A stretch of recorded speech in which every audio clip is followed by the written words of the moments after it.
Hello Malaysia, salam sejahtera tuan-tuan dan puan-puan.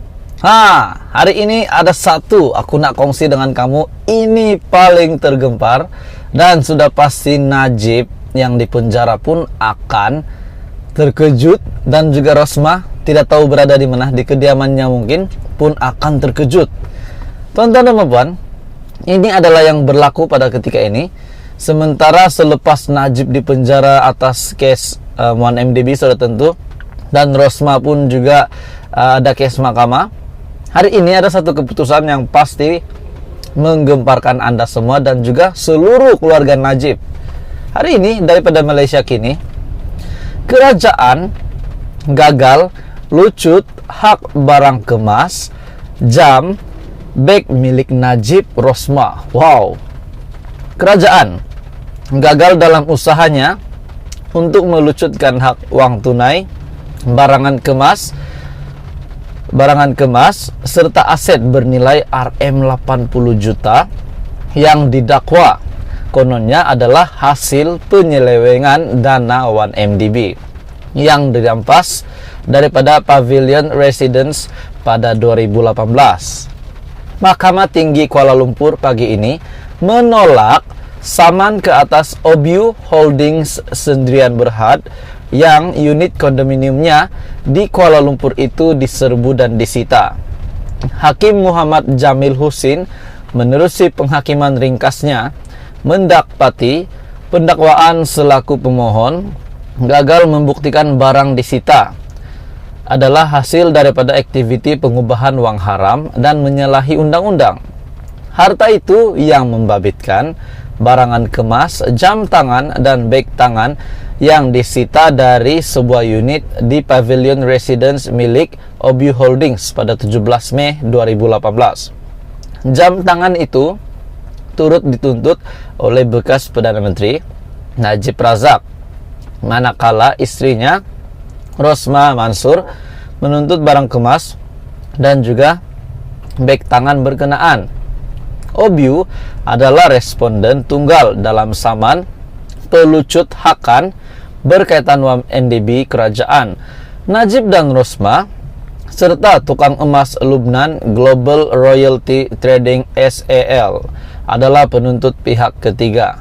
Sementara itu, Bernama melaporkan kerajaan hari ini gagal dalam melucutkan hak 2.435 unit barang kemas, 7 utas jam tangan, dan 29 beg tangan yang berjenama bernilai Rm80 juta yang disita dari sebuah premis milik Obiu Holdings Sendirian Berhad yang didakwa milik Datuk Seri Najib Razak dan isterinya Datin Sri Rosmah Mansur.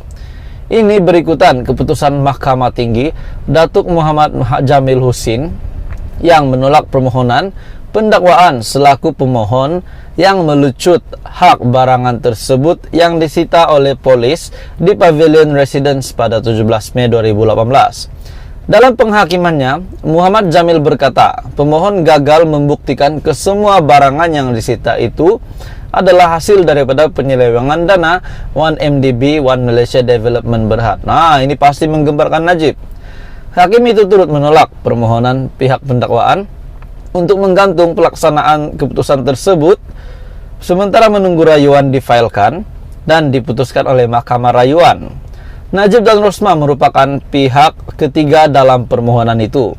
Mana-mana pihak ketiga yang mendakwa mempunyai kepentingan ke atas barangan yang dirampas boleh hadir di mahkamah untuk mengemukakan alasan mengapa barangan itu tidak boleh dilucut hak kepada kerajaan. Jadi maksudnya Najib dan Rosmah akan datang ke mahkamah sebab di kenyataan ini mana-mana pihak ketiga yang mendakwa mempunyai kepentingan ke atas barangan yang dirampas boleh hadir di mahkamah untuk mengemukakan alasan mengapa barangan itu tidak boleh dilucut hak kepada kerajaan. Pada 2019, pendakwaan menfailkan permohonan pelucut hakan terhadap Obiu Holdings untuk melucut hak barangan tersebut dan wang tunai berjumlah 114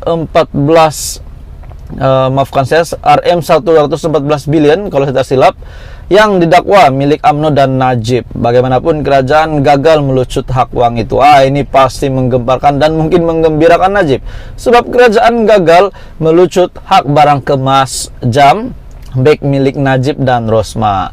Kerajaan gagal dalam usaha untuk melucutkan hak uang tunai itu, barangan kemas serta aset bernilai 80 juta ringgit Malaysia yang didakwa kononnya hasil daripada 1MDB, penyelewengan dana 1MDB yang dirampas daripada Pavilion Residence pada 2018. Mahkamah Tinggi Kuala Lumpur pagi ini menolak saman kes Obi Holdings Sdn Bhd yang unit kondominiumnya di Kuala Lumpur itu diserbu dan disita. Jadi tuan-tuan dan puan, apa pendapat Anda dengan komen ini? Bahwa mengatakan bahwa pihak ketiga yaitu Najib dan Rosma masih boleh datang ke mahkamah untuk mereka mengemukakan alasan mengapa barangan itu tidak boleh dilucut hak kepada kerajaan. Jadi apa pendapat Anda dengan berita hari ini? Adakah ini menggemparkan Najib ataupun membuat Najib bersorak gembira? Jadi tuan-tuan teruskan bersama di dalam channel ini untuk episode seterusnya. Hai, hello, salam sejahtera Malaysia. Hari ini aku nak kongsi dengan kamu. Khairy Jamaluddin setelah mengeluarkan beberapa kenyataan, sudah pasti beliau dikecam. Hari ini daripada Syahabudin.com aku nak kongsi dengan kamu. Sudahlah kita tahu hari ini, ketika ini, saat ini, apa yang berlaku kepada UMNO, kita nampak perpecahan. Ada juga kata Ismail Sabri dan Zahid mempunyai satu hal yang Anda tidak duga, yaitu mereka ada miscommunication. Jadi berkenaan dengan pemilihan calon baru-baru ini untuk PRU15, Kem Ismail Sabri beberapa calonnya tidak dipilih. Anda mungkin tidak tahu itu. Jadi saya bagi tahu Anda hari ini. Jadi hari ini daripada Syahabudin.com berkenaan dengan Khairy Jamaluddin. UMNO patut henti bantu kempen KJ di Sungai Buloh.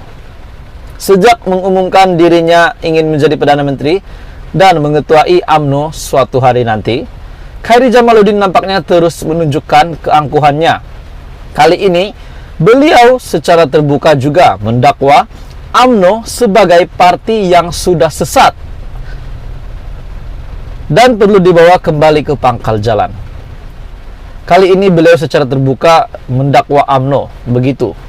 Beliau turut mendakwa ramai yang tidak berkenan dengan UMNO, parti yang sudah sesat itu, disebabkan sikap segelintir pemimpinnya yang ada sekarang, mungkin termasuk Presiden Zaid Hamidi. Katanya, perkara pertama yang mahu dilakukannya jika memenangi Sungai Buloh, selain memastikan Ismail Sabri Yaakob menang, kembali menjadi Perdana Menteri, ialah untuk menjadikan UMNO juga sebagai wadah perjuangan yang boleh dibanggakan orang Melayu seperti satu ketika dulu. UMNO kini sudah sesat dan kena kembali ke pangkal jalan. Kena fix, perbaiki, balik UMNO.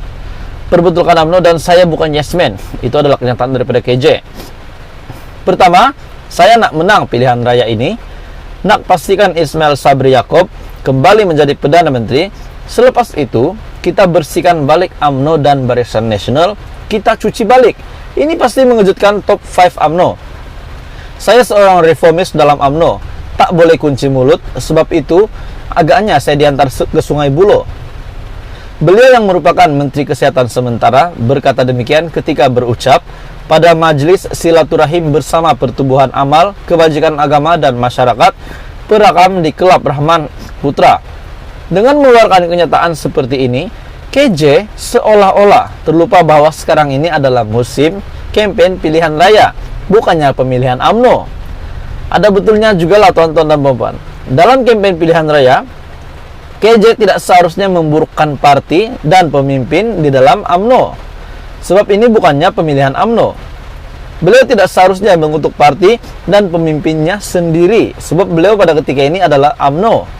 Sebaliknya harus meyakinkan pengundi rakyat untuk memberi undi kepada UMNO dan dirinya sendiri. Kalau mau mengutuk pemimpin sendiri, tunggulah pemilihan UMNO nanti.